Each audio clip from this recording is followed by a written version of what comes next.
for an adult audience. Loveline may contain sexually oriented content.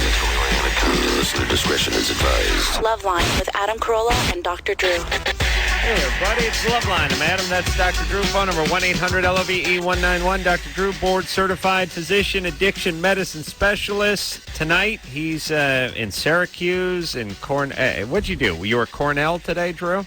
I was at Cornell today, Adam. And where are you now? I'm in Syracuse in the middle of a huge electrical storm. Really? Yeah. Remember, last time you and I were here, there had been a tornado. That's right. And it blew through a graveyard cemetery behind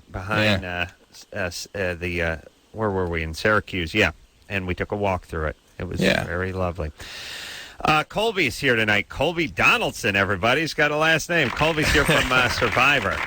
Yeah. What is up? Drew, the one time I come over here and you're not here. I know, it's ridiculous. I'm disappointed. I wanted to come back. So. Well, I will definitely do that. I was telling Adam, I've been watching you guys since 95, right after Adam came on. God bless Colby. And Drew, what's my favorite show on television? Anyone that kisses your ass adequately. That's right. Wait a minute. This week, it's Survivor. That's right. No, listen, I've never missed an episode of Survivor. It's the best, most compelling show since the first season? On television. I got to be honest with you. I was spotty on the first season. I was sort of like, I don't know if I want to be drawn in, because then this is going to be just one more thing I got to do instead of whatever it is I got to do. Right. And so spotty. But then from second on, pow. Yeah. And, Colby came in second in the Africa one, which... Australia. Australia, which is one where I just... that was one where you're drinking out of the mud puddle, right? Well, Africa was the mud. Australia was the second season. It was the big one over there when we had to deal with all the snakes. We had the huge flood that came through and washed out the camp and all that fun stuff. Oh. That was the Jerry one, wasn't it? That's right. Jerry was my cohort. Yeah, but what happened Colby came in second place, but could have easily come in first place had he picked the person that nobody liked, but he went with the good person instead. People thought it was noble yet stupid. There you go. Is that true? I've certainly had to answer that question many a time since then. Mm-hmm. What were you thinking, and do you regret it? Because I took Tina. Right. Knowing that it was a pretty good chance I just gave away $1 million. So. Right, because she was a sympathetic character, whereas... Well, there certainly wasn't sympathy playing into it. To me, she was the person that deserved to be there. I mean, she had played one heck of a game. One of the most competitive people, not only female but male included, that I've ever met. Really? And it was just impressive to get to know her and see how she was playing the game. And when it came down to the end, and I won that final immunity and got to decide who I was going to take into the finals, to me it was a really easy decision. I mean, Keith did not deserve to be there. He was, somewhat of a pawn that she and I had brought along the entire time, and it was okay with me to pick her and give the jury a shot to choose either her or me, and ultimately they chose her. Quiet, Drew. I know the sound you make when you're thinking about talking. Colby, the All-Star, it seems to me, now. This ought to be good. No, here's what I'm saying. Colby has been voted off the All-Star Survivor, but it seemed to me that you had a lot more bravado this time around, that the first time we saw you in Australia, you were sort of just glad to be off the farm kind of thing, and now you showed up, maybe Hollywood had gotten to you just a little bit, banged a couple of supermodels, done a couple rails of heroin, and there's a new Colby that showed up who knew what you had at this point. I don't know that was more it. I think I know. I just think it was. I think it was not cocky, confident. Well, thanks for saying not cocky, but I think it was just a guy who 3.5 years later matured a little bit. And that's all it was. I was a little different guy going into this one than I was the first time. Well, how old were you for the first Survivor? 26. 26. Yeah. And until then had no real taste of life in the big city, so to speak. That's right. He's Colby's from a place called Cristoval, Texas, where they have a half a stop sign, Drew. It's just the S and the T. There's no OP. They have no stoplights. Mr. Haney's there. Are you a Mormon? It's crazy. It's tiny. It's basically thatched hut village. And people all know whoever's in town and know what everyone's up to and knows who's dating who and that kind of thing. Are you a Mormon? True. No. We're laughing because it's a drop that Engineer Anderson plays. Dude, gets everybody all the time. Drew, you there? I'm here. Okay, quiet. So you go from a Cristoval, you end up Cristoval. Cristoval. It's Sorry. okay. You end up. It sounds like something expensive a black guy would drink. And then you go to Texas Tech. What am I looking for? Yep. Yeah. What are they? What are they? The Red Raiders. The Bobby Red Knight. Raiders. Come on. Yeah, I'm now. hip. I got it. You go to Texas Tech. You graduate with a degree in business and marketing, right? Right. And then it's off to where? Worked corporate a couple of years, starting down in Houston and then in Dallas in sales for an HMO company. Decided the 9-to-5 was not going to work, so started my own hot rod shop, basically. Building street rods and muscle cars, that sort of thing. You should see Colby, by the way. He's driving, Drew. No. He's driving a Ferrari 360. Wait. No. But no. Yes. Hold on, Drew. Yes. Adam, you got it. I told you. I know. It's going to get better. Go ahead. It's his old lady's. It's not my car. It's not his car. Better. Yes? Yeah. Yes. I mean, in the cool He's kept. department. No, that's what I'm saying. Like it goes. Like here's how it goes. Like on the cool, chart. It goes like, hey, he's driving his own. I'm going up here, Drew. He's driving his own 360 Ferrari. It's not mine. Oops, drop down. Oh, it's my old lady's. Back up again. Even also, higher. Your old lady is no apology. It's not like, no. It's like, hey, oh. No, that's exactly right. I get asked about the car a lot whenever I do get the privilege of taking it out for a spin, and I'm so quick to point out, wait, I wish it was mine. It's not. It's my girlfriend's, and then the eyebrows always get raised. People want to know is she somebody we know? Well, first of all, she's a lot hotter than that car is. I'll tell you that. Wow. And, Wow. I mean, she's not an actress. She's not in the business, which is nice. Where'd she get all her money? Well, I'll tell you this. I met her in L.A. traffic, so I had cussed traffic until that day. And I need to point out, she was not driving that car when I met her. She was just in a regular old SUV, and I happened to be sitting beside her at a stoplight, and But she recognized you. No. And this is the honest truth. Oh, and they I always do finally this. got her friends to confess to it, and because she was telling me the whole time, and had never seen the show, had no clue who I was. Really? It really. I mean, she's not into that. Doesn't even live in L.A. Just happened to be here that day. All right, she's just some chick who just honks and picks up guys on the street. Yeah, then? well, that's what I was thinking. Her first question when I asked her for a number, and she started laughing, and she said, "You've got to be kidding me." And she said, "Do you always ask girls when you're sitting in traffic for their phone number?" Yeah. And then, of course, she gave it to me. And I said, "Do you always give guys your number that ask for it?" And so it's kind of. Well, so where does she get her dough? Just out of curiosity. She has a business that children's clothing store. Wow. And she makes that kind of money? She makes good money at the children's clothing store. It's out in Palm Springs, so you know those people out there have money. Yeah. Hey, Drew? Yeah. All right. I'm freaking Sounds out. good, right? Mm. And the whole part about her either knowing you or not knowing who you were, it's of little consequence. It really if she knew is. who you were, great. If not, just some good-looking guys driving a pickup truck. There you go. All right, let's get to the phones. We'll speak to Gary. Gary's, you know why we're talking to Gary, Drew? Why?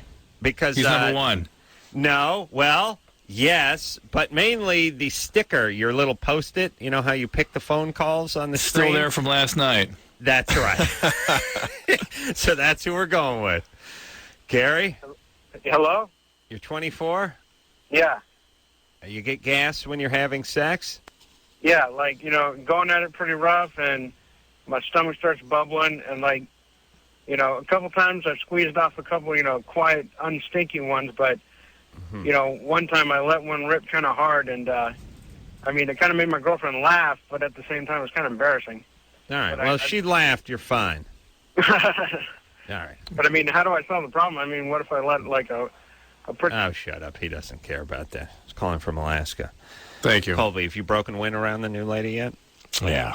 Yeah, good, because there's a window, and it's a weird window, which is, it's like, and Drew, think of a number. I'm going to write a number down. Think of a number of weeks. If you're dating someone, it's going well, and when you break wind. You know what I mean? You meet someone.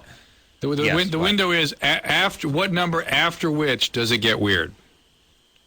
Oh, okay. So Right? if it goes this long, okay. Yeah. Let me give Colby a piece of paper too. Don't let me see.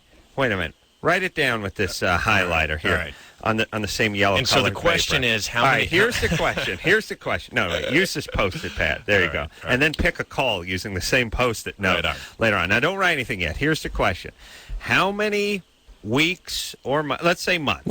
Weeks. Okay, let's say weeks.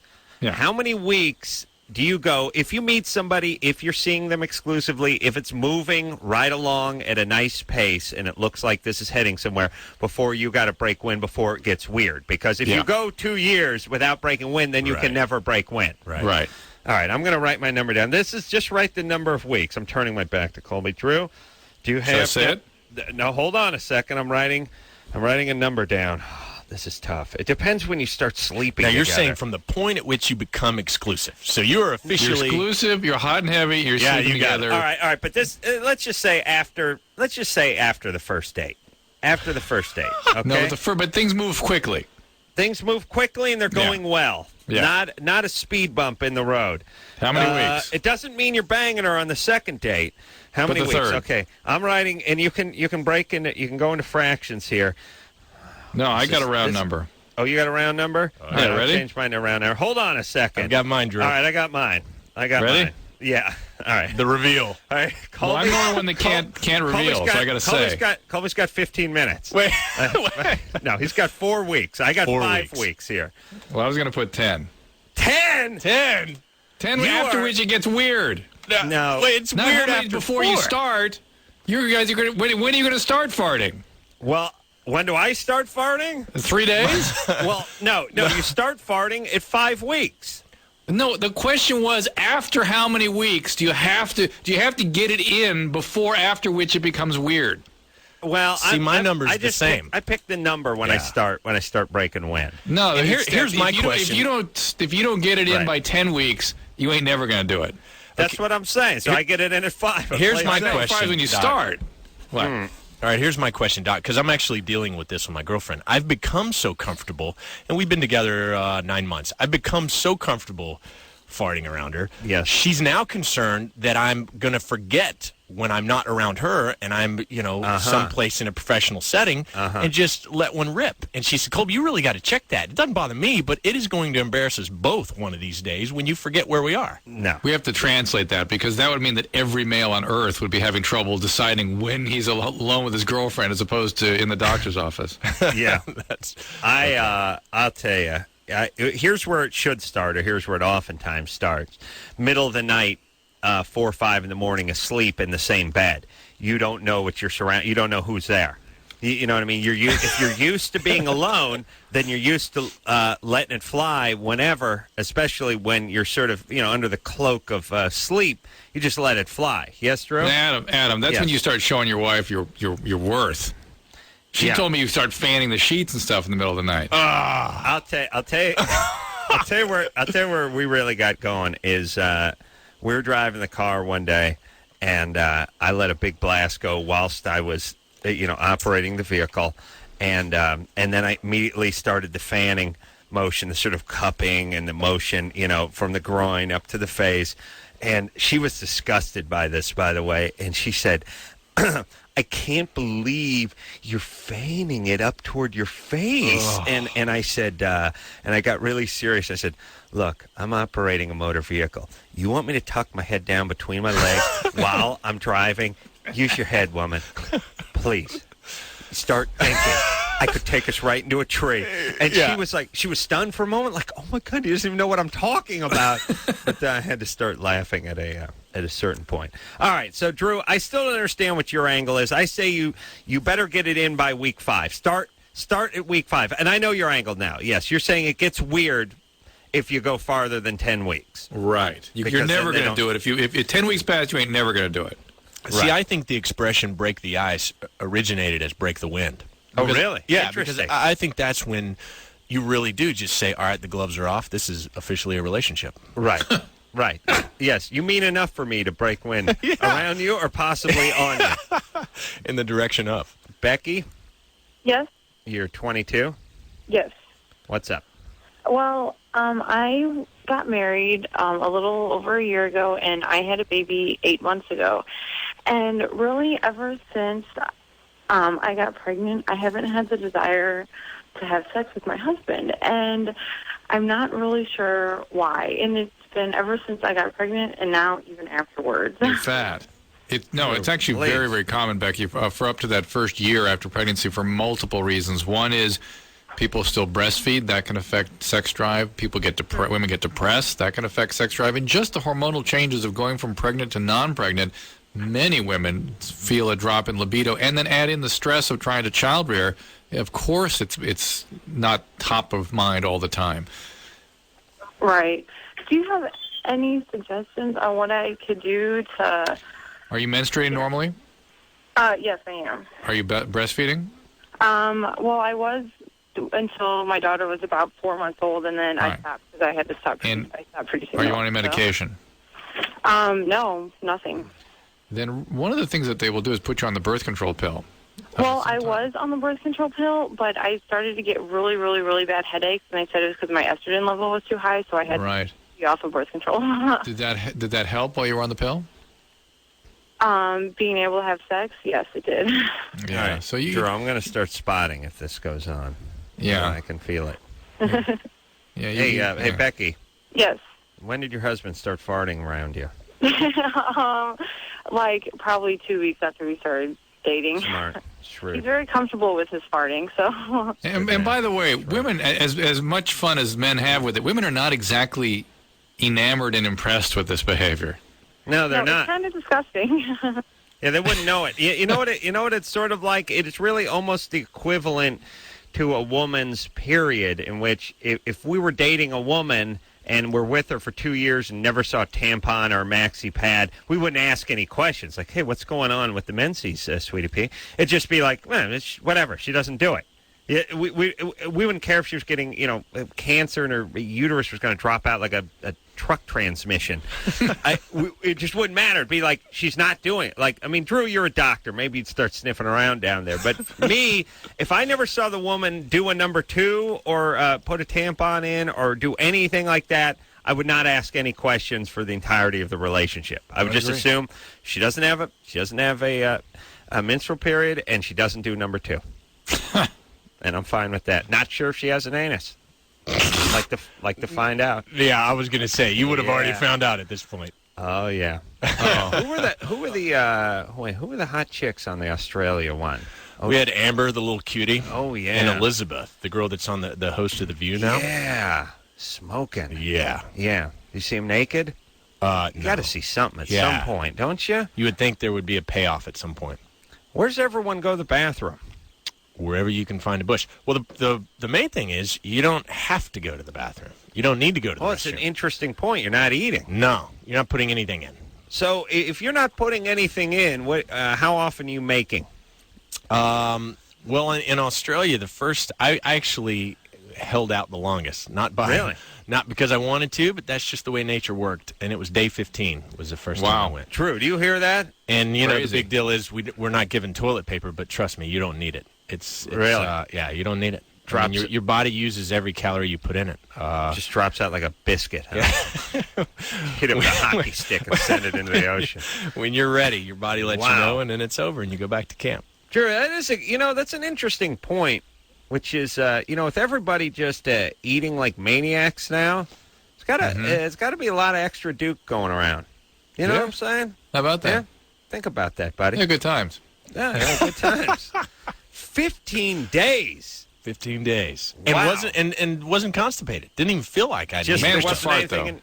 Any good farts? No, not that I recall. Nothing good? Nothing going on in the belly? Nothing. How much did you weigh when you feel started? Bad. I lost 33 pounds, I think, in 42 days, and I went in at 6.5% body fat. I was training for a marathon when I got the call. So. Wow. Jerry was telling us that they re-fed you in a very dangerous way.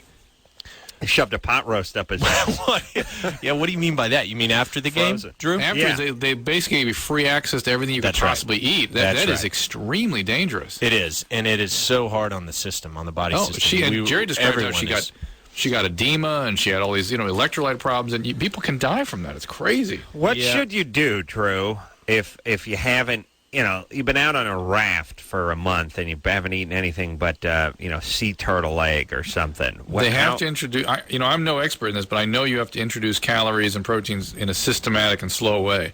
And people's phosphates drop out, their potassium drops, they can have cardiac arrhythmias. It can be really quite serious. They just, in the defense of the medical staff that Survivor has, they educate you about all of that, Drew, and they give you two options. They can say, this is what you should do, and here's what we're aware that you're probably going to do. Didn't they check? But they should be monitoring your blood every day if that's what's going to happen, though.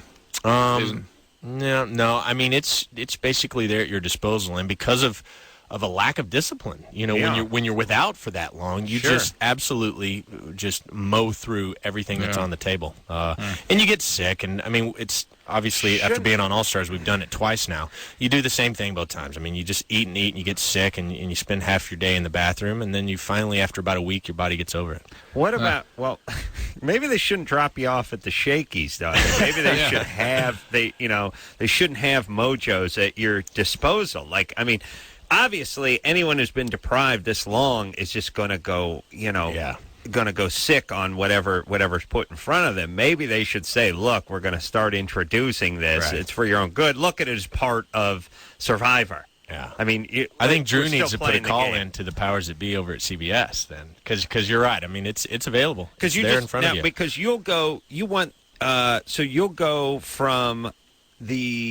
back to the hotel essentially, or where would you go? It depends on where the series is taking place. Sure. Where the game is, determines what kind of accommodations you have. It's certainly not the Four Seasons by any stretch of the imagination, but it's not as brutal as the game itself. So you have food, you have a place to shower, and you have a place to sleep. And once you're back and you're a civilian now, you're just on your own. Right. Eat what you want, do what you want. Right. Watch a little SpectraVision and go to town. That's right. Oh, man. Colby's bill must have been like $7,500 the first 3.5 days he was back. Yeah, I had CBS's credit card, I think, so I just said, all right, Papa Bear's going to pay for this. Get the all-day pass. Yeah. Trust me. The good thing is when Jimmy and I used to travel back in the day, we figured out we could get past the SpectraVision thing if Jimmy brought some needle nose pliers and we undid the cable in back of the SpectraVision box and plugged it directly into the TV set, and then we brought a universal remote. Right. Okay, and the universal remote, what you can do with the universal remote is get the TV onto the channels that the old remote wasn't programmed to put it onto. So we would bring the universal remote, and we would bring the needle nose pliers, and like MacGyver with a boner, we would figure this whole thing out. We get it set up, but then the problem is whoever had the universal remote could watch TV. The other guy would just have it set on the porn station, and then the other guy would take the universal remote and go back to his room. So you had 20. You could not watch anything but porn, or if you switched the channel, you'd never get it back. Well, that was going to be my question. Difficult. When you were talking about Jimmy doing this with his needle nose pliers, I'm thinking, are you guys in the same room watching porn? Because that brings up a whole nother topic. How dare you? How dare you? He who dumps with strangers attacks me, Drew. Do you hear this? I hear it. All right. We'll take ourselves a quick break. Colby from Survivor. Oh, what a show. Huge fan. Tomorrow night, by the way, Thursday night on That's right. CBS, 8 o'clock. Take a quick break. We'll be right back.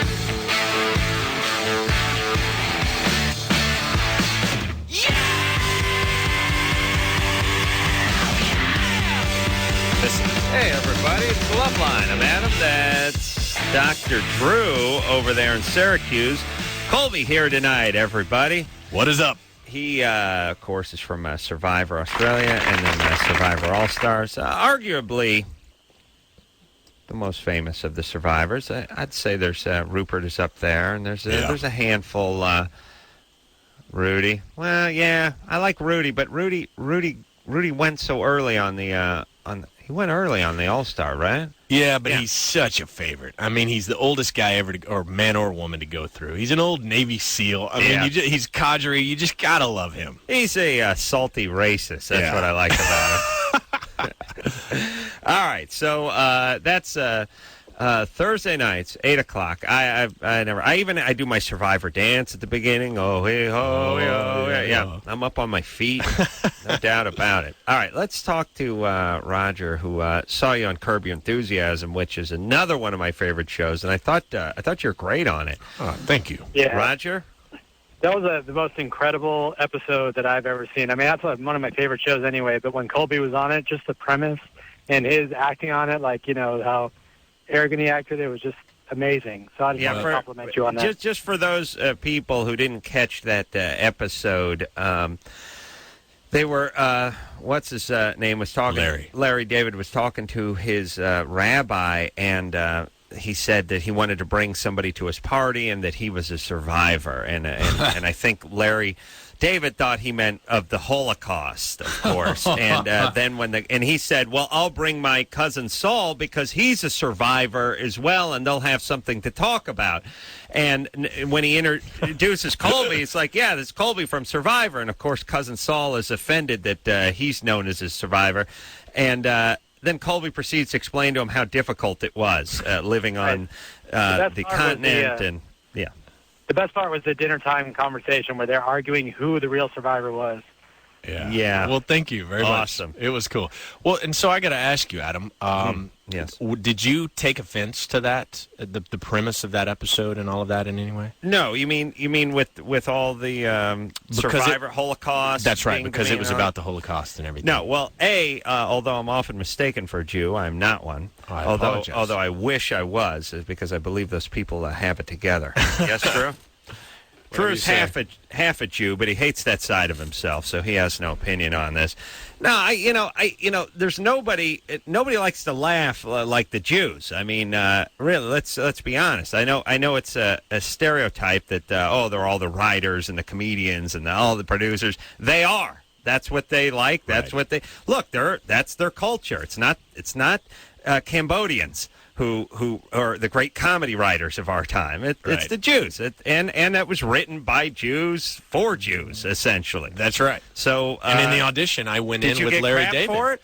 There was a little bit of backlash. Adam, if you remember, Adam, we had a Holocaust situation of our own. We did? Oh, we did have a Holocaust. All right. Yeah, listen to this. Bring. Oh, wait, we got to set this up.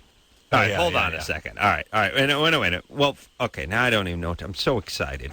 Colby, first off, okay, I'm going to tell you about our Holocaust situation, but tell me about going in and reading with Larry David. Well, that was the whole thing.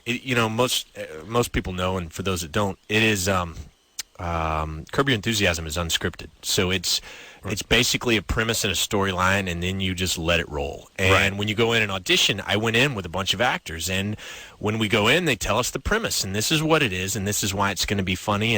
And I was actually playing a fictitious character from a fictitious season of Survivor. I didn't go in as myself. Oh, I was this guy named Steve from some other series or whatever. And why weren't you allowed to be you from Australia?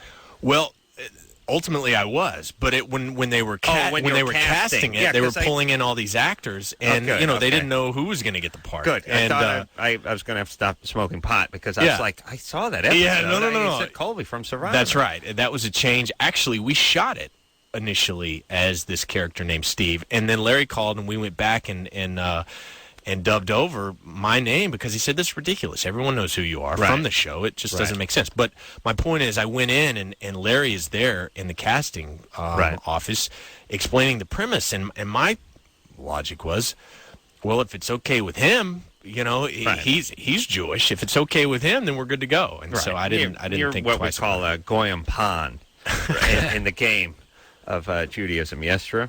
Whatever. Okay. Here's okay. So we have our own story, but I see. The other thing too that I was watching.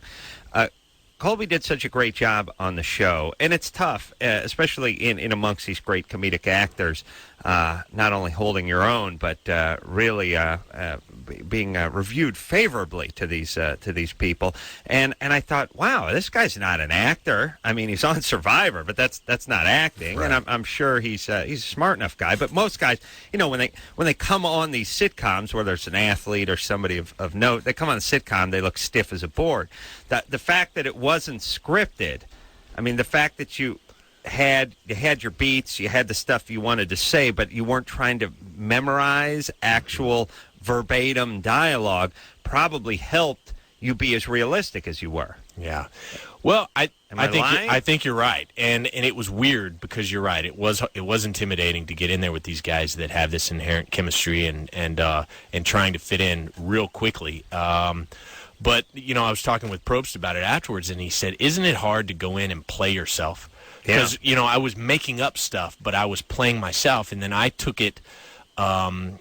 Is Gary the caller that called in? Oh, who the hell knows? Anyway, what he was saying, it's Roger. About me being arrogant. I mean, that's what was fun, was to take it so far over the top and be so ridiculous about how I truly believe my experience was more difficult than the survivors. So it's kind of weird because you go in and out of reality and fiction and all of that sort of thing. Hey, our Holocaust story is... Yeah, give me this one. I'll be fast about it, but we got into trouble as well. People very touchy about the subject.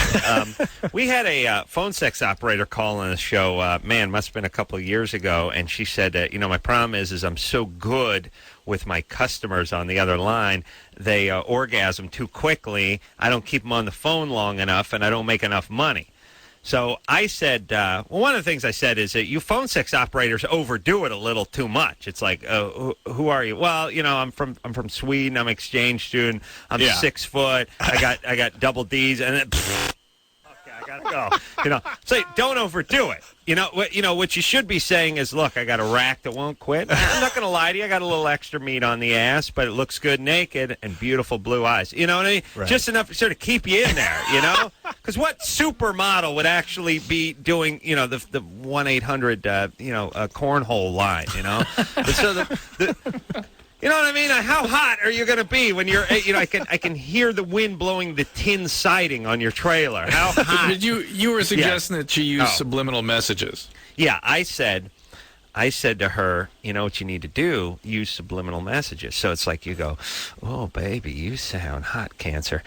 I really want to get to know you of neural disease, and just tuck it in there. And if the guy won't even know what you're saying, that's going to just kill his wood enough to stretch it out for 10 or 15 minutes and make some money. So I suggested bringing up the Holocaust in a subliminal way in order, again, like just to kill, just to stretch it out a little bit.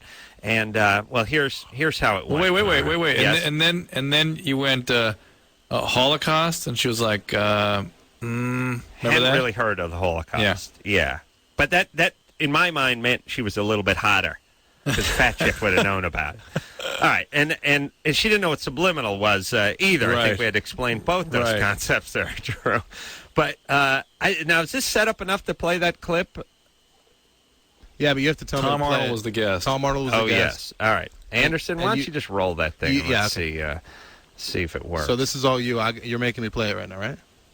Okay. Yeah. I don't know what's going on now. Because I don't want to get in trouble for playing it. Are you cut off over there or something? What's going on? No, I'm waiting to hear the clip. Can you guys hear me? I'm waiting to hear the clip, too. Is Anderson there? I guess my mic's not working. All right. Not with me. It's not with me either. Okay. Bring. There we are.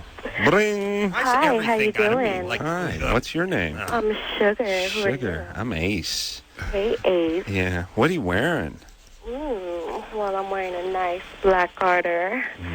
Just thinking about the Holocaust right now.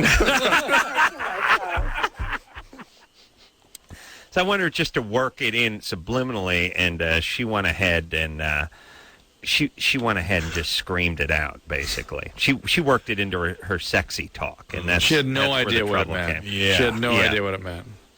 Yeah. Let's see. Drew. Yep.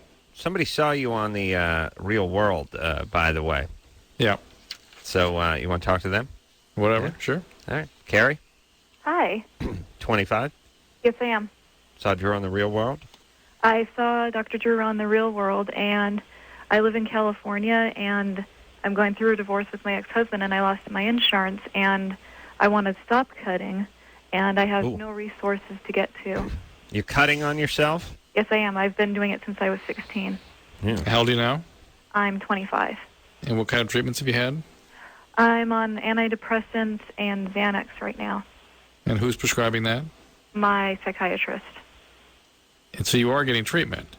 Well, yes, but now the treatment's run out, and I have no resources to go to since I have no insurance, and I have no money to pay for the $1,300 a day to get to the treatment. And I was wondering if there's any $1,300 a day for treatment? Yeah, and that's for the nearest place, and I can't find any place that it will take people without insurance because it's obviously it's getting worse. I made 26 cuts within the past week. Are you dissociative when you do that? No. I get angry and frustrated, and I feel like I'm trapped in a box, and I start cutting. Yeah, but when you're cutting, you're not sort of dissociated and checked out. You're just sort of angry and... No, I'm angry, and I'm upset, and it's...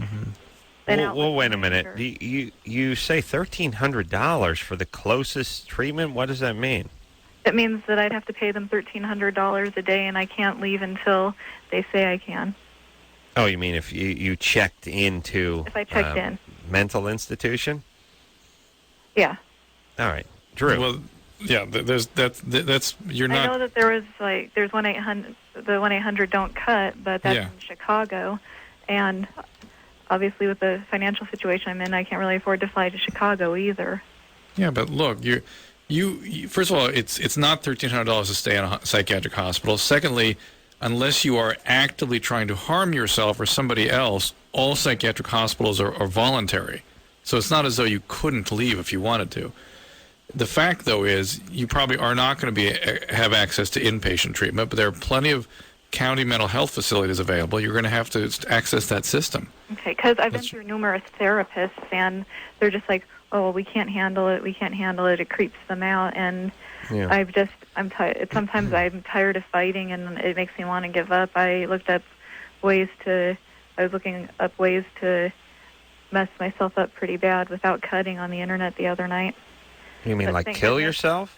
Well, yeah, but I started talking to my boyfriend, and it was the same night that I cut, and I drove out to his house. And Yeesh. Well, look, hold on a second. I'm going to inspire you, Carrie. First off, why'd you break up with your boyfriend, and who dumped who, and do you want him back? I didn't break up with my boyfriend. I have a boyfriend now. I'm in the process of getting a divorce. And the divorce has been dragging on. It's been almost 18 months because my ex-husband had a marriage settlement agreement that his lawyer messed up a couple times, and it's just been a long, drawn-out process. All right, what are you doing? Do you work? Do you do anything? Right now I got put on temporary disability by my doctor because of the visibility of my scars, and she's worried about my mental health getting worse since it has been since I've been seeing my psychiatrist and my doctor since I moved back up to where I am right now. And that's what happened? Were you abused as a child? Raped? Beaten? All of that. I was sexually assaulted when I was 17 by a classmate of mine. I wasn't raped. Nah, that's not it. We're going for before that. There was always a suspicion that my father sexually abused me when I was a kid, but because I can't dig up unrepressed memories, it's just kind of like flashes. All right, hold on one second. Sure. Hold on. Drew. Yeah. We don't have too much time, but let me say this about Carrie. And I'm a layperson, but a genius layperson, at least self-proclaimed genius layperson. Carrie seems to intellectually understand what's going on. She's not one of the people doesn't really, can't process information. No, she has what's called a borderline personality disorder. Okay. And that is that feeling. So you get the hostility, and that it's help me if you can, but she won't let you help her. I don't have. Yeah, but what I mean is there's angry there's anger just under the hurt, or maybe hurt just under the anger. Yeah. Whatever it is, they've been through the process enough to sort of intellectually understand what's going on, yet have a fast answer for every suggestion you have for them to rectify the problem that they seem... you can't help me. They seem to want it rectified more than anything, but yet there's another side of them that's not going to hear anything about rectifying it. That's right, because it would have to give up the charade that the external world is the reason that things are so out of control. Right. So a couple of questions, just on the sort of basic morbid human side. Are there certain people that just, they don't want to get well? They're not going to get well? Yeah. It's almost safe or comfortable or familiar where they are? Well, there absolutely is that, and that's really sort of the foundation of personality disorder, is that somebody doesn't want to take on introspection in an emotional way and to look at their role in the circumstances of their life. They want it to be, it's less painful for it to be the world doing it to them. Right. And what if you, now obviously you can't tell someone like Carrie, look, how about you, you go to your therapist, you take your medicines. How about you start listening to classical music and doing exercise and going on long walks and not, watching 9 hours of TV a day? I mean, can you do any of that stuff? Is she going to... It's all good, but it's like Dr. Phil's platitude. It's like, well, you just got to stop cutting. You got to make up your mind to stop doing it. The fact is, when they do this... I love Dr. Phil. How dare you, Drew? When they do that... When they do the cutting, they're in sort of dissociative states. They're not in their right, normal mind. They're sort of in a, sort of altered when they do it. And it sort of helps them manage their feelings when they're in that sort of altered arousal state that the cutting actually causes. Right. It's like an addiction. It's very much like they need structure. 12-step can help. Being around people, well, connecting with people. What about 12-step? She doesn't have any money. Can she go to Something A? There's Emotions Anonymous. I believe there's Cutters Anonymous, too. All right. Carrie. I have been in treatment, and I do take my medication. Okay, so... I've been listening to you the whole time going, but I called because I want the help, and I am taking my medication. I know, but you want a kind of help that we can't really provide. I mean, unless we go over there and drop off a suitcase of money earmarked... No. I'm not asking for anything like that. I'm just asking for, if there's, a Cutters Anonymous or someplace I can go to get help, because I can't do this anymore. Okay. Well, I don't want to do it anymore. It's screwing up my life. What was this? Just to make sure you're listening, what was the suggestion I gave you about 5 minutes ago? Oh. Okay. I know. So, Colby knows. There are county mental health services that will continue to. What's that? I know that there's county mental health services. That will continue to prescribe your medication. You can seek out 12-step. There's Emotions Anonymous, and there are people with similar kinds of personality, with certain kinds of trauma issues as yours. You can go to EA, you go to County Mental Health Services, and you look for services through County Mental Health that are available on a group process, and you keep people around you who care about you and who can help sort of contain the behaviors a little bit. True. Colby started cutting on himself. Yeah. He got so depressed. I know. We're gonna take a break. And farting. We're gonna go down the hall. We're gonna rape the snack machine. Colby still got a bad thing from the island. Suffering. We'll take a quick break. We'll be right back.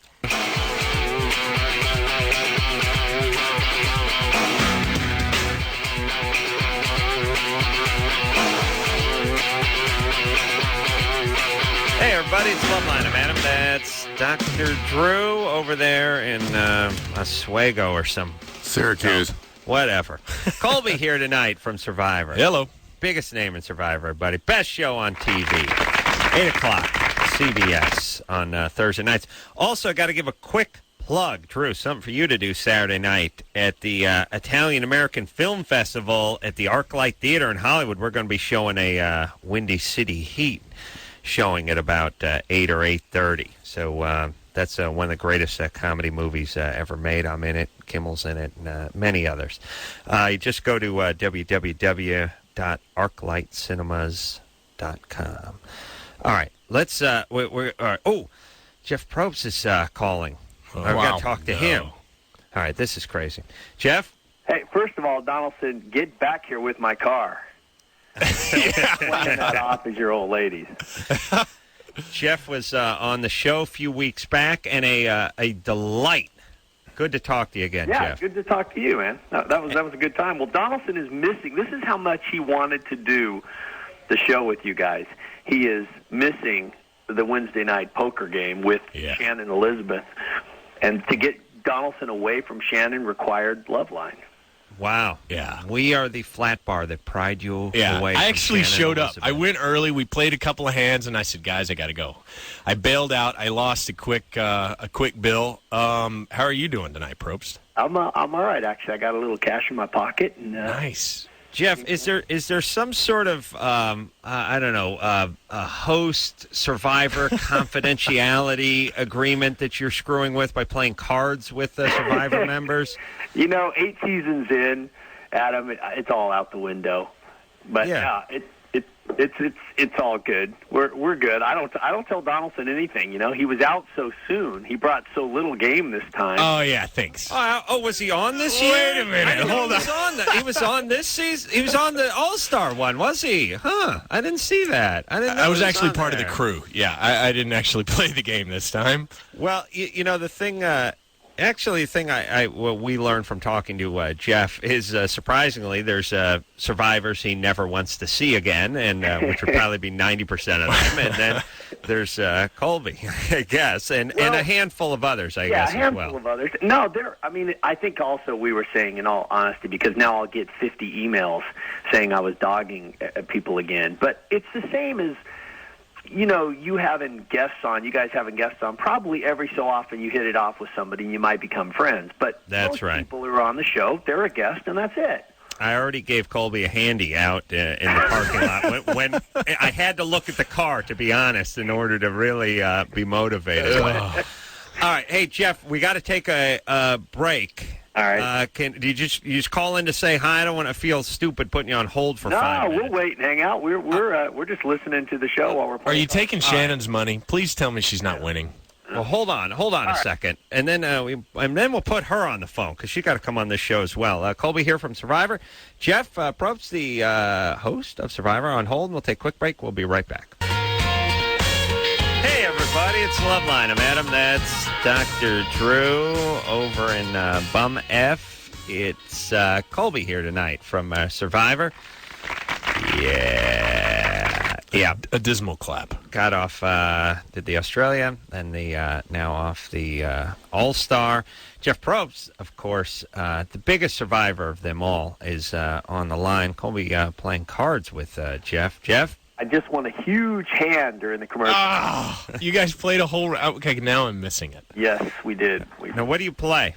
We play a lot of junk games. You know, in Los Angeles now, there's this Texas Hold'em elitism that's like, right. You know, all these guys play. But we play all the, between the sheets and 727 and F Your Neighbor and, any other good game. You know, it's nice every once in a while is a round of Guts. Good. I actually caught a round of Guts before I left to come over here. Yeah. Guts is and we play Texas nice. Hold'em. We play it all. It's dealer choice, so you get to play whatever you want.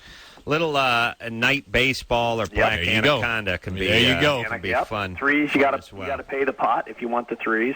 Yeah. Now now who do you have? You got a big celebrity game. You got you, Jeff. You got Shannon, Elizabeth. We have different people. You got Colby. Yeah, and a couple other actors are in here usually, but tonight it's just Miss Elizabeth who's dying to get on the phone and. Oh, really? And talk to about Donald. She's the token female. I mean, she's the only estrogen we allow in the house, but it's because she's so damn good at cards. She needs to come on this show. Put her on the phone. All right, hold on. Here she is. Thank you.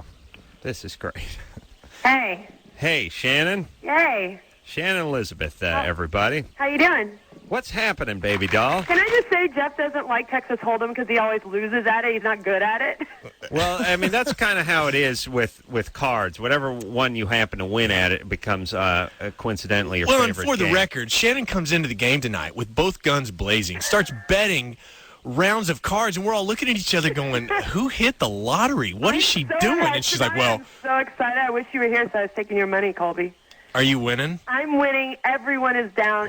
That hand that Jeff just won, I dropped out of early, so I didn't lose anything. Oh, so now you're playing charity? What is this all about? What do you mean? And what do you guys... I didn't have anything. I dropped out of it. Hey, dropped out. Right. You got. There's that Kenny Rogers song that explains the game in great detail. That's right. That's right. All right, so Shannon, when are you coming on this show? I don't have anything going on right now. I don't know. Well, don't you got a movie out? Yeah, but I'm done with promotion for that. Oh, all right. Well, you can come on just to hang out and be... I could. It's not always my call, but I would love to. All right. I'll tell you, we're gonna hold you to that, even though I'm not sure what it was. And can I just say, can I give you guys a little something on Colby? Oh, yes, no. Please. Shannon, wait, hold on. We're live here, so don't convict me. No, I'm not. He is our Martha Stewart. Oh, really? He cooks for us every week, brings over the best chili, and he did not make it tonight because of you guys, and we're very bitter, and we're hungry. Oh, so We yeah. expect him to come back here with pizza afterwards. He brought a 7-layer dip into the studio. That's delightful. Have you guys tasted his water, by the way? His what? His water? Oh, his water. Oh, his alleged water is Big Gulp, which is nothing but Kamchatka and Gatorade. Yes, I'm sure there's booze in there. Thanks, Shannon. This kid's got a problem, Drew. Hey, I just want to make sure you guys are still going to be on the table when we wrap up here, because I'm coming back to take your money. Oh, we're so well. At least I'm here. Everybody else might be broke, but I'm here. Yeah. I got it all. This might be the first night I walk away with some cash, though. Yeah, that's the truth, Adam. She has really lost her butt. I bet you. Here's the thing. Here's my prediction. Once that pot brownie kicks in, Probst is going to be out of there because it's really. This is really a problem. This is the same problem. Well, Kimmel's had this problem a time or two, which is you play cards, you get really baked, and then you forget how to count. You're not sure what to do. You start laughing when you're supposed to have your poker face on. It's a horrible combination of drugs and activity. Well, it's not horrible if everyone's doing Well, that's it. true. Yeah. Okay, but here's the thing. It's great for those of us that don't participate, though. That's Why right. you guys mess each other up. That's right. Like me. Okay. That's right. Yeah. All right, Shannon. Well, God bless you. Thanks. Shannon, do you have any problems that you would like Dr. Drew or Adam to, help you out with? Come on, we got you on the phone. Well, what do I do when I'm in a poker game and there are guys there I like, but they have alleged girlfriends, and how do you deal with that? It's got to be tough because there's some pretty hunky dudes at that table. And Probst got that buckskin choker on, and each other more than with any of the girls. It's such a weird thing. Yeah, it's got to be torture. It's all I can do to keep my hands off Colby myself, sitting here in the studio. I know, it's tough. I feel sorry for you, Shannon, but some kindly gent will show pity on you, and show you a night. I'm sure, any day now. Well, if you guys ever want to come play poker with us, we're here. Yeah, we do. We need to get Adam there one night. Well, yeah. Colby and I are going to do that thing at the end of the show where we exchange phone numbers and never call each other. But it's great. Yeah. All right, change the email addresses and we're not going to get that far. No, come on. Hey, get all the info. So Shannon, we're going to. Well, look, let's put it this way. The next time you have something to plug, which I guess will be relatively soon, you will come on our show and plug it, yes? Yes. I will do my best, absolutely. Thank you. You're Thank welcome. you for that half-committed answer. Give our love to Jeff as well. Everybody. Shannon Elizabeth and Jeff Probst playing cards with the big boys. Colby here tonight from Survivor. We'll be getting back to that card game before the night is through. Jennifer? Yeah. You're 23? Yeah. You're 4 months pregnant? Yeah. All right. And Father died 2 weeks ago? 3 weeks ago. The father of the child? Yeah. Oh, what happened? He had a drug overdose. Oh, boy. Of everything you could possibly imagine. Oh, I'm so sorry. Yeah. But the thing is, he didn't tell his parents before he passed about the baby. And they found out through some people, I guess, that I'm not associated with, and they told his parents, and they wouldn't allow me at the funeral or anything like that. So I was just wondering if I should just let it go and let them come around, or if I should. Well, why wouldn't they? They wouldn't allow you at the funeral? Yeah, because I guess they associated me with drugs, which I've never done a drug, and I'm clean, and I guess, like they say, addicts hide everything. So you've never. So you're just with this guy who was a full-blown addict, and you've never done drugs yourself. No, and that's what, like, I've known him for 12 years, but I didn't live here. I moved away for a while, and I came back and started hanging out, and I didn't know he was like this. And it still doesn't make sense why they wouldn't allow you at the funeral. There's something missing. They wouldn't allow me, my mom, my dad, none of my family to go. I don't know if they're trying to blame somebody for his own actions or what. Yeah. You have another child, too? Yeah. And that child's got to be like 8 months old. Yeah.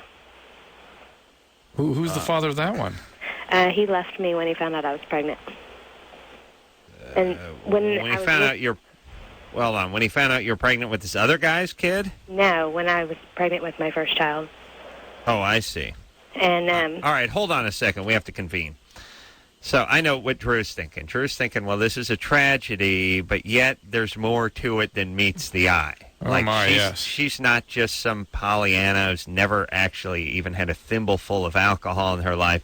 She magically gets hooked up with some junkie and can't go to the funeral, even though she had a bonding relationship with this guy. There's some denial. There's something, and then it starts to little things start to bleed in. She uses the phrase "I'm clean," which yeah. There's something going on, and then you hear the kid in the background. Now there's another guy and another kid, and it starts to it comes unraveled a little bit. Doesn't mean these people aren't wrong. Yeah. And by the way, can you stop somebody coming? If how do you stop that? If coming to a funeral, your wife died, or my wife died, or your girlfriend died, or Chris's beanbag chair he humps died, engineer Chris. Could the parents of the beanbag chair stop Chris from coming to the funeral? I don't think wild horses could stop this kid from attending that funeral. I'm just saying, like, you just go, no, I'm going to show up. I'm going to pay my respects. I don't know how that works. I don't know how it is. I guess you're talking, and they're saying, no, you can't. How did you find out that you weren't supposed to come even? Well, okay, we showed up at the funeral home, and where I guess people are supposed to exit, they had his name above it, and where to the room where they had him, they had exit above the sign. So we went into the room that had his name above it. Ominous, by the way. And the family, like his aunts and uncles, stopped us, asked us our names, checked a list, and they said that we were on the list, so we could not come in. Oh, like well, an LA club. So in a way, yeah, you got to tip them. They're looking for a tip. You got to grease a funeral home director. Yeah. Well, we did. And the funeral director set up a time for my Wait, family. Hold on. She doesn't know what that means. I just like the idea of you going, is it going to be an open casket? No, absolutely not. Maybe this will help open the casket a little. That'll get a crack open. That'll get a crack. And peel off another 20.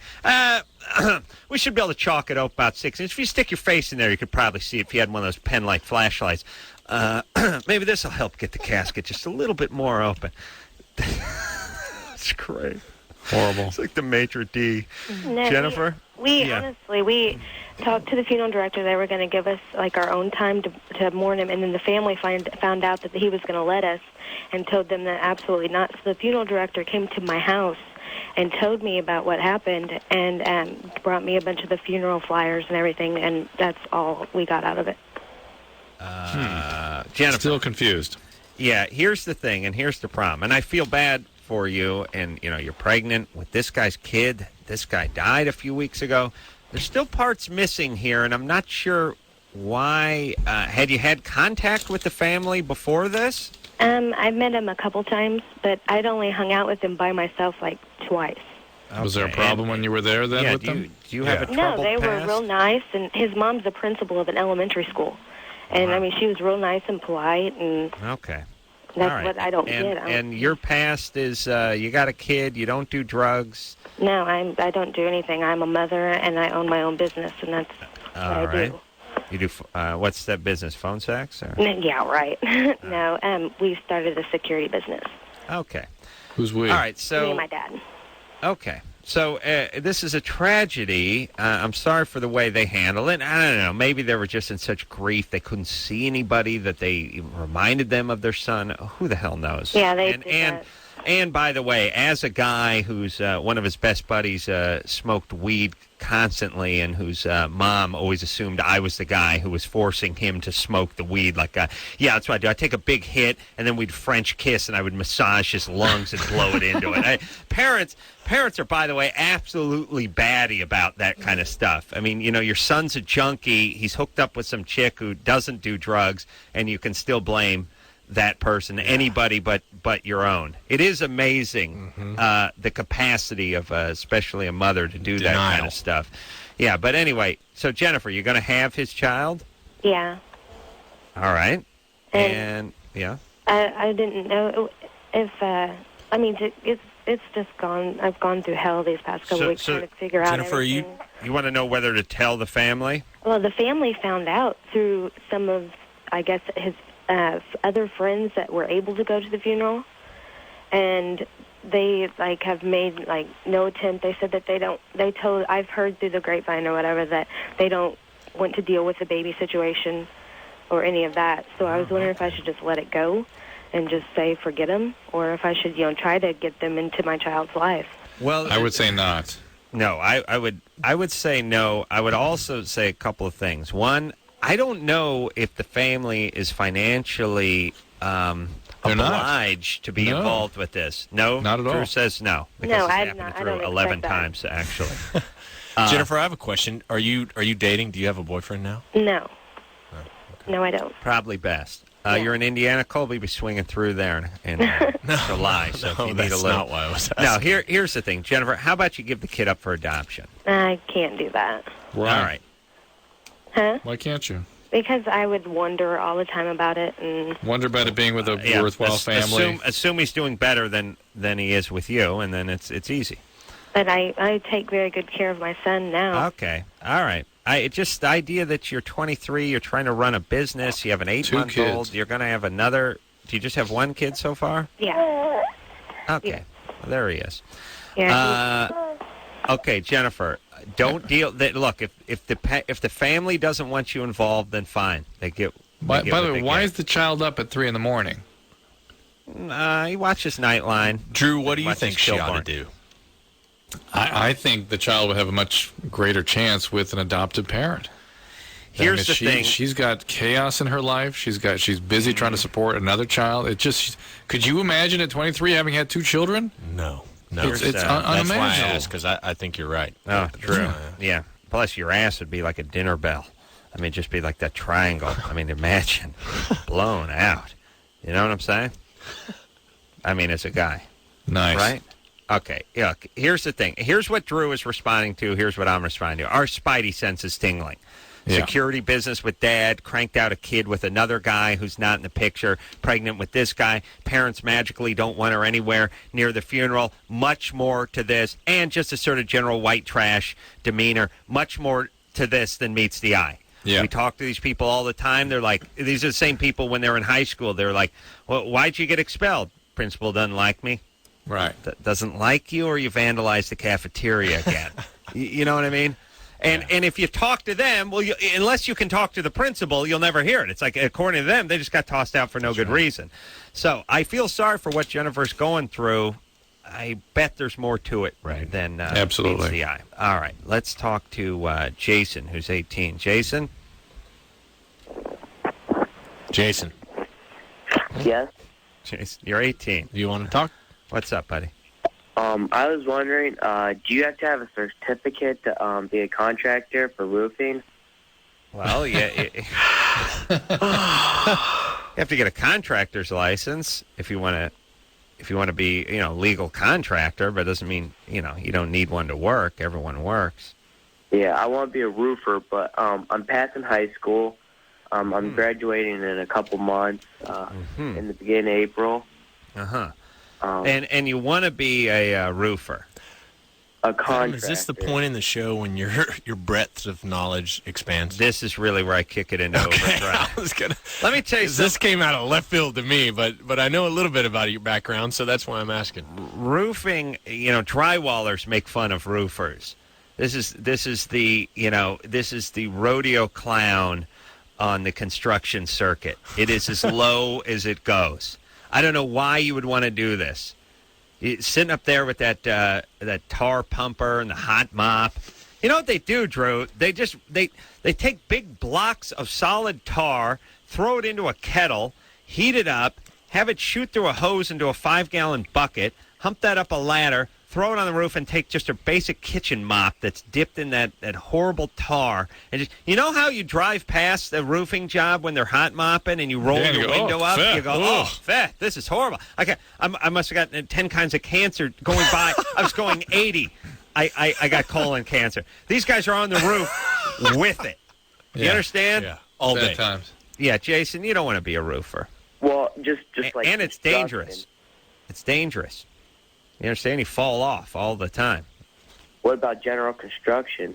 That's better. Oh, yeah. This is exciting. But it's somewhat general. Yeah. I mean, hey, Jason. Yeah. Just get a job as a laborer and see how it goes, all right? All right. All right, Thank buddy. you. Hey, listen. Yeah? You can leave high school now, by the way. You have my permission. You don't need high school. Listen, I did construction for 13 years. They make fun of you for having a diploma. Mm-hmm. Well, yeah. You're overqualified. Yeah. You're stigmatized. It's like it's like being a pedophile in the joint. I did you that. know what I mean? They I treat you a certain graduated way. college, went back home, and I hauled beer on a beer truck. Really? Delivered beer. What And kind of beer? those guys knocked me. I was working for Miller Lite. And, Wow, you're driving the beer truck. Well, the whole thing, I was riding shotgun. I was slinging beer. But the cool thing is whenever you get what's called a quote-unquote breakage, when like a 12-pack or a case falls out and busts open, you have an extra bay on the beer truck where you throw that. And at the end of the day, you get back to the warehouse and you unload all the breakage into a big cooler. And all the staff, the drivers and the shotguns get to sit there and drink beer. So don't think for a second that I wasn't dropping 1 out of 5 cases on the ground just to bust it open. And the thing that strikes me about working in for delivering beer with beer. By the way, give Colby my card, will you, Adam? Yeah, I got your card. Where's my bourbon? The thing about beer, okay, here's the thing. It's in my big gulp. If you work at a ice cream parlor, you're going to get sick of ice cream in the first 2 weeks. True. And you'll never want to see it again. And it's the same way with almost any food place or anything. But beer, that's a way of life. Yeah. I mean, you could work for a bottling place. You could deliver. I don't care what the brand was. You could drink it your entire life, unless it was Mickey's Big Mouth. Well, that's just it, Adam. I mean, we've got at least 12, 13 different brands. So I break a different brand every day. Right. I mean, it's called variety. Shrewd. It's the spice of life, baby. Shrewd. Colby here from Survivor, everybody. Yeah. Favorite show. Let's take one more call before we go to break. Let's do it. This will be Dee Dee, who's 20. Dee Dee? Hi. What's your problem, baby doll? Okay. Well, I've been noticing probably for around the last year, every single time that I have sex or masturbate, my clit it starts hurting really, really bad, and I can't have an orgasm anymore. Mm-hmm. And I'm taking a human sexuality class in college, and I read this maybe 2-line thing where it said smegma might be a cause. Wow. And I don't even know what the hell. Smegma's a bad thing. Anything. No. Yeah. Could be the guys. It turned out for me, my lady, it was my belt buckle that was causing the chafing. I started taking my pants off, which was an inconvenience. But like in any relationship, there's sacrifices. I can imagine. Drew, what now? Drew, define smegma, Yeah, please. I was going to say. It's really more something that guys get. It's just accumulated debris and crevices and things. Were you on medication? Hold on. It's sort of the cottage cheese that builds up at the end of the uncircumcised penis. Yeah, I know. It talked about being unclean, but it said that girls could have that problem, and I was like... Are you on any medication? No. Do you have any medical problems? No, not really. You going to junior I have college? ulcers, but... Ulcers where? In my stomach, but I don't have anything other than that. And you get irritation, so you can't continue stimulating yourself. It starts to hurt way too much to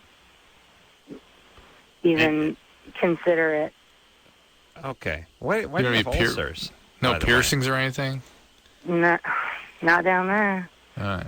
Yeah.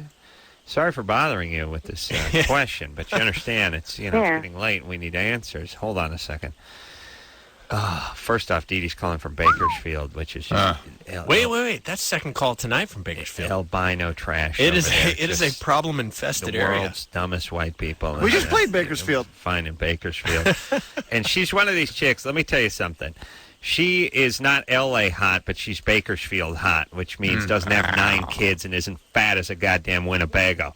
So she's all full of her Bakersfield self because she's like, yeah, because I'm hot because I ain't fat and I don't have 9 kids. I only have 3 kids. And I'm going to junior college. I ain't in juvenile hall like the rest of my friends. But so she's got an attitude. Dee Dee. Yeah. Okay, so let me get this straight. Your clitoris Or as my grandmother would say, clitoris. We've gotten into many arguments over this. Turns out you can pronounce it both ways. We had to look it up in the oversized print dictionary that my grandfather left behind before he died. What the hell? Just abbreviate. Very uncomfortable. Yes. And it gets uncomfortable when you're having intercourse or when you're doing anything. Even masturbating, it hurts. I see. All right. Drew. Yeah. Any, could there be any, I don't know, do they change? Do they grow? Do they metamorphosize? No, I worry more about things like medication and drugs. That's really where that sort of thing gets going. You don't use drugs or alcohol.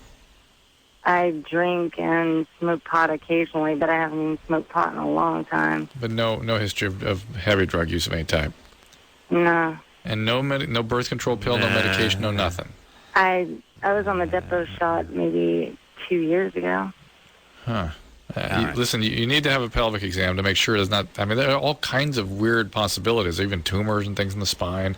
Go see a gynecologist. But, yes. Yeah. All right. We'll take ourselves a little break. Colby here from Survivor. We'll be right back. Hey, everybody. It's Loveline. I'm Adam. That's Dr. Drew. He is in Syracuse tonight. Be back in studio tomorrow night. Yes, Drew? Yes, Adam. All right, buddy. You getting a little tired? No. Okay. Don't get defensive. Just checking. You got up early this morning. I was looking out for you, buddy. Did you wake up and think of me? No. Oh. No, I didn't. I told I was telling Drew had to get up about 4:45 LA time this morning after doing this show. I told him one of my simple pleasures is to try to concentrate on those who have to get up at ungodly hours before I go to bed at 2:30 with a little buzz usually, and try to wake up about the time they're going to get up, but just enough to look at the clock, maybe break a little wind, snicker a bit, and then drop the head back onto the pillow and pull the comforter back over me. Otherwise, it's just sleeping. Sure. It's all relative. I mean, we must appreciate. Colby, as someone did Survivor. I mean, the idea of just sleeping on a cot with a blanket and getting some cafeteria food, like junior high cafeteria food, after 2 weeks doing without would have been heaven, right? And getting a full night's sleep. The idea a true full night's sleep. Prison bunk and a little army food would have been. I mean, you would have fought someone to the death for 2 weeks into this thing of just eating gruel and sleeping on the ground. Yes, right on. So it's very relative. Sure. Oh, let me ask this. I can relate. Let me ask: are you right back to normal, or do you still enjoy it when you climb into a cozy bed and have a hot meal? You know what I mean? You do tend to come back and appreciate a lot more what you've been without, and that was for me part of the reason for going back and doing it again. It really is that positive of an experience in the way that we all take things for granted, whether it's material items or those loved ones close to us that they call us on a daily basis. And I remember the first time going in, excuse me, when a crew member called me over to do an interview with one of the field producers, and he said, "CD, would you join us over here?" My initials, CD. One of my best friends from Texas is the only one that's ever called me by my initials. Mm-hmm. And it wasn't until this guy that I didn't even know, because you're not allowed to visit with the crew. You're not allowed to even talk to those guys. It wasn't until this guy called me by my initials that I realized, how much I missed a buddy of mine. I mean, this is just a close buddy from college. And that's when you really start to put things into perspective and realize how much the trivial and somewhat menial things that you think aren't that important in a daily basis, and when you're removed from those for an extended period of time, you realize how much they mean to you. You're right. Hey, let me just take a second here. Hey, Drew. Okay. Yeah. It's coming. I love you, man. What do you want from me? I just said I love you, man. I just, we hadn't. I love you too, man. Haven't said it in a while, and you know what I'm saying? And you said it last night, though. Okay. I'm feeling the love. Hey, Engineer Chris. Hey, man. Can you give me some more coffee? I love screwing with Chris. All right. Well, see, that's it's very interesting, and you can tell that people are really stretched to their emotional breaking points when they show people videos from home. Some of these, they've been. It comes about day 23, sometimes day 27. They got a video from their mom who they probably hate, and these people are just bawling like babies, like they can't believe it, and it's amazing the stress and how that brings that out in them. All right, let's talk to Terry, who's been on hold for 80 minutes. Make it 81. Terry, you're 23. Yes, I am. Sorry, I wanted to go to you at the beginning, but Colby said no. Come on now, Terry. You don't believe that. He said Shannon Elizabeth and Jeff wait a Probst, minute. two very important, high-powered celebrity players are going to be calling in. Yeah. And I need to speak to them instead of Terry. Oh, actually, he didn't call you Terry. He called you one of the little people. Anyway. Very hurtful. What's up, Terry? Okay. Well, followed by another question about the hoo-ha. I noticed the other day in the shower that I have a little bump. And I guess, like, today it started hurting, and basically it's just a sore. It's open sore? Yeah, where is it? It's, I guess, like, I guess the outer lip, like... Is it open, or is it just a bump that's tender? It looks pretty much like a cold sore you get in your mouth. Well, that would be a herpes. Well, I mean, the thing is, though, like, I haven't been with anyone for 5 months, and before that it was 3 years, and, like, I don't know if is it possible to not have any kind of symptoms and then just... Yeah, in fact, there's some data that suggests that most women with herpes don't know they have it, but there's another possibility. There are other reasons that people get cold sores, things that look like cold sores down there. Do you have anything in your mouth? No. Do you have any joint problems or arthritis, anything along those lines? No. You on medication? I was on Thurzone for a couple weeks. Other than that, no. I had a girl, Drew, hold on a second. I have a hypothesis. I had a girlfriend back in the day that fell asleep with a lit cigarette up in there, and it, eventually burned her. It left the same sort of mark. Anything like that, Terry? Unfortunately, no. No. Okay. All right. Check that off the list. But there are reasons to get ulcers down there that are not necessarily herpes, but the majority of the time it is herpes. Okay. Well, you can also, I mean, it's not probable, and Drew may guffaw at this, but it's possible to get it without having sexual intercourse, is it not? Yeah, it's possible to have it transmitted down there, yeah. I mean, it's like if somebody who had it got off a bike at a spinning class and you climbed onto that sweaty saddle after they moved their infected hooch off it. Is that possible? You forgot the point about both of you need to be naked. Yeah. Oh, yeah. It's a naked spinning class. Oh, yeah. That would be cool. Like a Queen record album.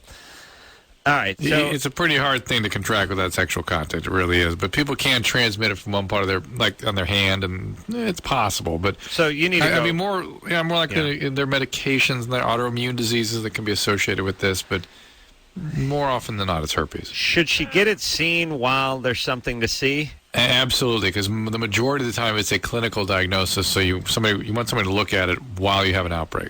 Right. Yeah, so, I mean, it's uncomfortable, but if you wait for it to go away, then the doctor can only speculate, much like Drew over the phone. Right. Okay. Is that the only way to get diagnosis? I mean, I'm planning on going anyway, but is that the only way they can diagnose it? Well, if they really want to nail it down, they'll do a culture, but the predominant way is by inspection. Mm-hmm. All right, baby doll. Okay. Sorry, Okay, I feel it.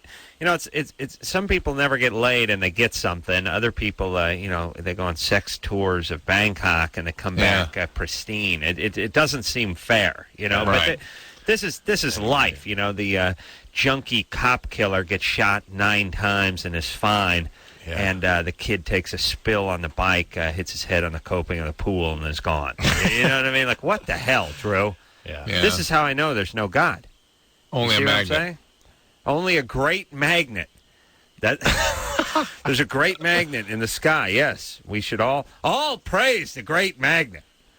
Yes.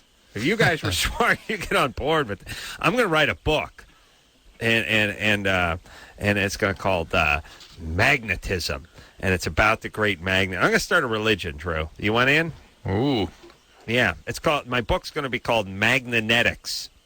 It's going to have a volcano on it. You're going to explode with energy. Yeah, maybe I'll start a cult. That is going to be Cro-Magnetism. Magnetism.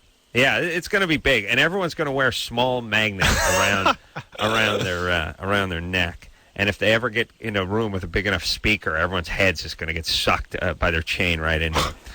All right, Drew. Good times? Hey, good times. You believe in the great magnet, right? Oh, of course. All right. Quick call. And then Colby's got to get back to his poker game with his big celebrity friends. You're going to go lose some more money. Cindy?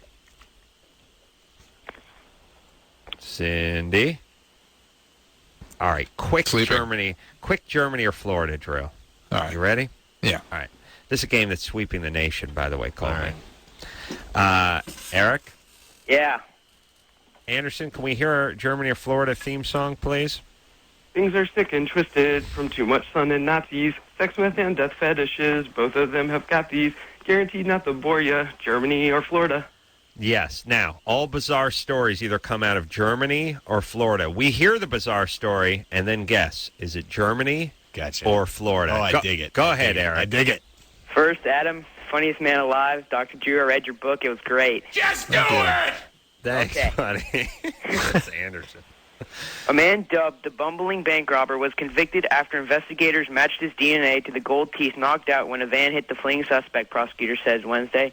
As he ran out of the bank, he stuffed the gun into his waistband, accidentally firing it into his pants. The bullet missed him, but when he stepped into the street, he was hit by a van delivering school lunches in the area. Investigators said, Germany or Florida? School lunches, Florida. School lunches, gold teeth. Yeah. The Krauts don't have gold teeth. That's something the American black man has cornered. We're going Florida. Colby, you have any? I'm going to go against the grain here. I'm going to say Germany. Going Germany. Drew's Florida. I got Florida. Colby's got Germany. And Eric, is it Germany or Florida? Adam, you're always right. Florida. Yes. God love you, Eric. We're going to send you out a windbreak, all right? Thank you. All right. Colby is having to leave the building. Yeah. Been here far longer. It has been great. Once again, Drew, disappointed I didn't get to meet you, but it gives me an excuse to come back. I honestly can't wait to meet you. Adam, it has been fun talking hot rods and hot babes. God love you, Colby. All the fun stuff. Favorite Survivor, favorite show. Thanks, bro. I'm gonna go back and lose some money. Give our love to Shannon Elizabeth and Jeff Probst, and tell those two to come back anytime they like. We'll take a quick break, and we'll be right back. Hey, everybody, it's the Loveline. I'm Adam. That's Dr. Drew over there in Syracuse. Going to be in tomorrow night. Colby has left the building. Good people, that Colby. Nice guy. Yeah, I like these regular guys from small towns. You know what I'm saying? Yeah. Got to mention again now, Drew, Windy City Heat. You've seen the movie Windy City Heat, have you not? So funny. Seriously. And let me say this, and I'm saying this, I'm being objective, because I was one of the producers of the movie, but you know what that means. I didn't do anything. I had a small cameo in it. I really, if I thought it wasn't good, I wouldn't be telling you it was good. This movie has, if you sit and watch it in a theater, there is 30 to 50 out loud laughs over the course of this hour-and-a-half movie, which I don't know too many movies you can say that for. Yes, Drew? Yeah. Yes? Drew, you laugh like a maniac, yes? Maniac. Now, I don't want to put words in your mouth, Drew. No, I'm sitting right in front of you, right? Yes. Yeah, maniac. All right. It's going to be showing at the ArcLight in Hollywood at 8:30 this Saturday. Is the star going to show up? Yes. Nice. The star, yes. Perry will be there. Perry Caravello and Mole and Big Lou. Don Barris and Jimmy Kimmel will be there. I'm trying to be there, but I got to do this ABC special that ends up taping into the night Saturday night. Good time. What is that? I'm hosting a 2-part, 1-hour special where they're going to try to figure out the next Martha Stewart. What? Are you high? A little bit. I got a little buzz. Oh, my God. Colby and I toked out pretty good in the parking lot. He turned me on. Yeah. What do you mean? Am I high? Are they high? That's the question, Drew. That is the question, Mr. Carolla. Yeah. No, you know what? It's unscripted. I'm taking 6 people and putting them through their paces. They're going to have all these competitions. It sounded fun. Right. And you know me, Drew. I don't like doing stuff. That's for sure. Yeah, it sounded easy until they gave me the shooting schedule, which is shooting Saturday and Sunday. And Saturday, by the way, is like, show up at 10. We'll have you out of there by 2. Oh, okay, great. Then we'll need you back again at 5. Oh. Now, here's the other thing, Drew, and here's where we come in. It's out in Pasadena. No, where? Yeah, I don't know, probably some big, nice house out in Pasadena. We got to get together. Possibly your own. Well, here's what I'm saying. I may catch a shower, a nap, and a whack over at your place Saturday, in between shooting. You know what I'm saying? That's fine. You come watch my kid's baseball game. Yeah. We'll work it out. All right. Yeah, good times. I'll give you a buzz tomorrow. All right. Let's get back to the phones, Drew, shall we? Yeah, let's do. I'm such an idiot. Wherever the Post-it is stuck to, that's the one I just go back to. I act like you're putting the Post-it on, Drew. Brianna? Hi. You're 17? Yeah. What's up, baby doll? I was just wondering, my dad used to beat my mom, and I grew up seeing it all the time. And I have a serious relationship now with a boyfriend, and we were talking about, like, what's happened in the past, and he thinks that I'm going to, like, want that from, like, Yeah. You're not going to want that, but you might have difficulty staying in a relationship. Do you have trouble with relationships? No, well, he's, like, my first serious boyfriend. But How old are you now? I'm 17. No. That has to be, it just has to be horrifying to watch your mom take a beating from your dad. It was pretty bad. All right. And is your dad out of the picture now? No, they're still together. They've been married for 20 years. God bless him. So, here's the thing. Usually, and you're going to have feelings around these subjects, but because you're calling and asking probably means you're not going to be nearly as bad as your mom. You sound okay. Okay, that's good. It's hard to say. I mean, you'll see. Do you have any ambivalent feelings, any unusual feelings about being in the relationship? No, like, I'm perfectly happy with him. It's just, like, and I don't know if, like, in the future, like, I don't know if I get married to someone, like, I don't know. It's not so much that you'll cause that as much as you'll be attracted to guys that have that potential in them. Yeah, that's what I heard. And, like, he's not like that at all. But even though I never got beat at all, like, I'm still hand shy. Right. And everything, so. Ugh. Yeah. How about a little therapy, perhaps? Did your dad drink when he was doing that? Oh, yeah, he used to drink. How about some Al-Anon, Alateen? For what? Al-Anon or Alateen would be helpful. Oh, okay. Like, when my parents actually started putting me in therapy, but then we stopped. Oh. Why don't you start up again? Yeah, Al-Anon or Alateen. Couldn't hurt. And let's talk to, I'm going to go for whoever's been on hold the longest. That would be Brooke, who's 23. Brooke? Hey, guys. How are you? Good. What's happening? Well, your producer told me not to talk too much about the doctor, but I'm getting prescription drugs, a lot of them, and I just want to know what to do as far as detoxing myself, and if it's going to be, like, super, super hard or what. What's the drug?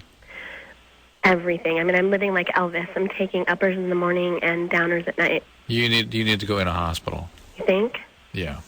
The downers can be what are you taking? Ativan or Xanax or something? Xanax, 2 milligrams, 4 of them. Yeah.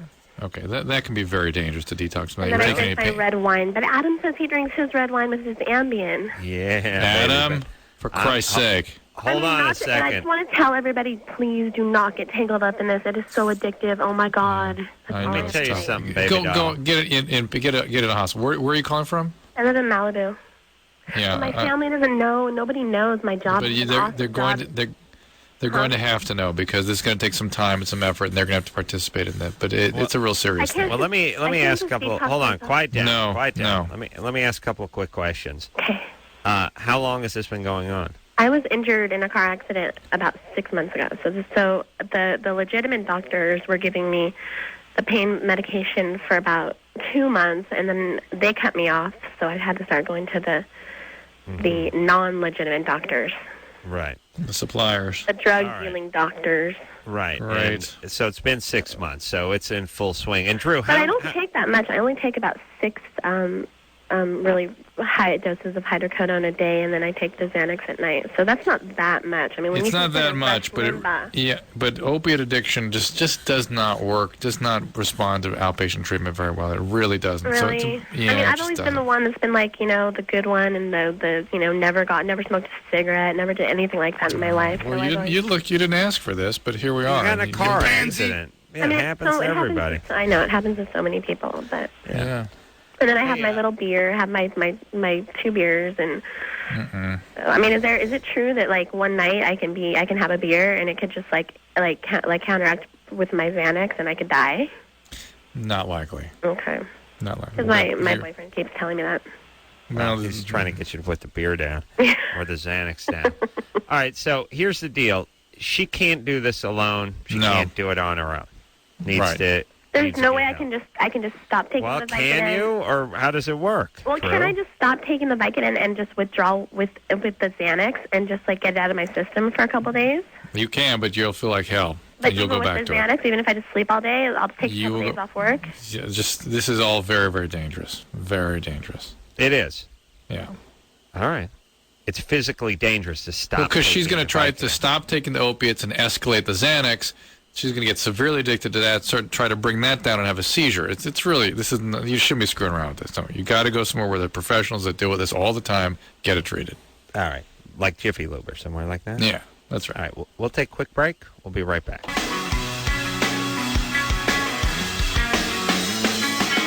Hey, everybody. All right, that's the show. I want to thank Colby for coming in here tonight, producer Ann. Move over, Ethan. There's a new sheriff in town. His name is Colby. Yeah. Well, we now know what producer Ann likes. She likes him hot. And she's like a dude. She's like, hey, that's a nice slab of meat there.